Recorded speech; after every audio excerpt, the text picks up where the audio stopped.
नमस्कार, PNB insider में आपका स्वागत है दोस्तों।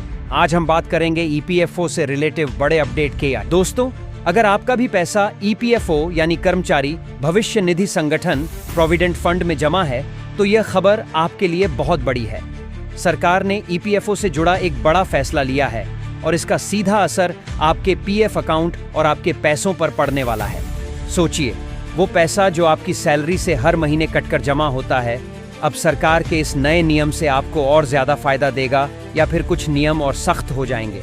आज मैं आपको इस फैसले की पूरी जानकारी दूंगा। क्यों सरकार ने ये कदम उठाया, इसका आपके भविष्य और पैसों पर क्या असर होगा और आखिरकार आपको अब क्या करना चाहिए। ईपीएफओ क्या है और क्यों जरूरी है। सबसे पहले समझते हैं कि ईपीएफओ क्यों इतना अहम है। भारत में करोड़ों कर्मचारी हर महीने अपनी सैलरी का कुछ हिस्सा पीएफ में जमा करते हैं। कंपनी भी उतना ही हिस्सा जोड़ती है। ये पैसा आपके रिटायरमेंट और इमरजेंसी में काम आता है। यानी ईपीएफओ आपके लिए एक सेफ्टी नेट है जो बुढ़ापे और मुश्किल समय में सहारा देता है।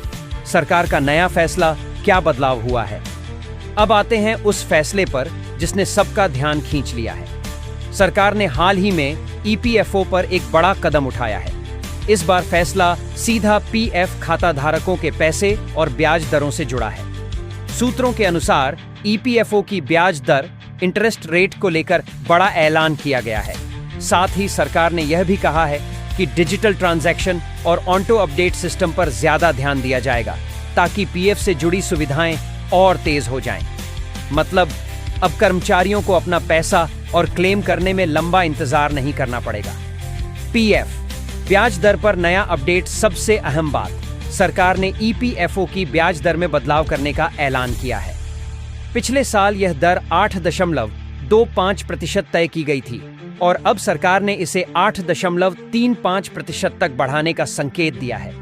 यह बदलाव भले ही 0.100% का हो, लेकिन करोड़ों खाता धारकों के लिए यह हजारों करोड़ रुपए का फायदा बन जाता है। उदाहरण के लिए, अगर आपके पीएफ खाते में 5 लाख रुपए जमा हैं तो 0.10% ब्याज बढ़ने से ही आपको सालाना लगभग 500 रुपए का अतिरिक्त फायदा होगा। और जब यह पैसा कंपाउंड होकर कई सालों तक बढ़ता है तो यह हजारों लाखों रुपए का लाभ बन सकता है। ईपीएफओ में डिजिटल क्रांति सरकार का दूसरा बड़ा कदम है डिजिटल सिस्टम को और मजबूत करना। अब पीएफ खाता धारकों को हर बार दफ्तर जाने की जरूरत नहीं पड़ेगी। केवाईसी, क्लेम और अकाउंट ट्रांसफर अब आसानी से ऑनलाइन हो जाएंगे। पीएफ बैलेंस चेक करना और पासबुक डाउनलोड करना पहले से तेज और आसान होगा।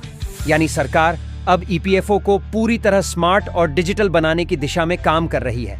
खाता धारकों पर सीधा असर। अब सवाल यह है, इसका असर आप और हम जैसे आम लोगों पर क्या होगा। 1. ब्याज दर बढ़ने से फायदा, आपको पीएफ खाते में ज्यादा रिटर्न मिलेगा। 2. ऑनलाइन सुविधा आसान, दफ्तर के चक्कर लगाने की झंझट खत्म होगी।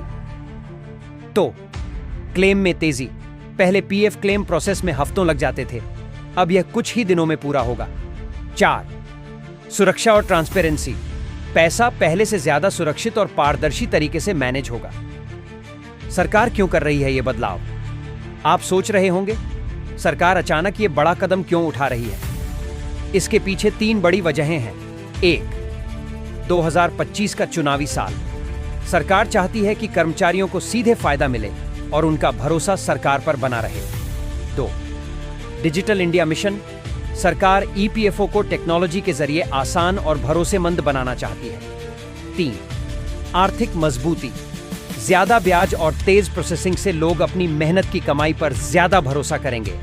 आपके लिए जरूरी बातें। अब आते हैं सबसे अहम हिस्से पर, आपको क्या करना चाहिए।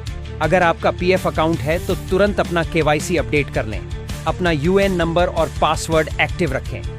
समय समय पर पीएफ बैलेंस और पासबुक चेक करें। अगर कोई पुराना पीएफ अकाउंट है तो उसे तुरंत अपने मौजूदा अकाउंट में ट्रांसफर करें। तो दोस्तों, साफ है कि सरकार का यह फैसला ईपीएफओ खाता धारकों के लिए बहुत बड़ा है। ब्याज दर में बढ़ोतरी, डिजिटल सुविधा और तेज क्लेम प्रोसेसिंग से हर कर्मचारी को फायदा होगा। अब आपका पैसा न सिर्फ सुरक्षित रहेगा बल्कि पहले से ज्यादा रिटर्न और आसानी भी देगा। अगर आपके पास भी ईपीएफओ खाता है तो यह खबर आपके लिए राहत की सांस है। तो दोस्तों, आप इस फैसले को लेकर क्या सोचते हैं? क्या सरकार का यह कदम सही है या इसे और आगे ले जाना चाहिए? कमेंट करके हमें जरूर बताइए। अगर वीडियो पसंद आया हो तो लाइक और शेयर जरूर करें ताकि और लोग भी इस जानकारी से जुड़ सकें। और हाँ, ईपीएफओ और बैंकिंग से जुड़े हर बड़े अपडेट के लिए चैनल को सब्सक्राइब करना मत भूलिए।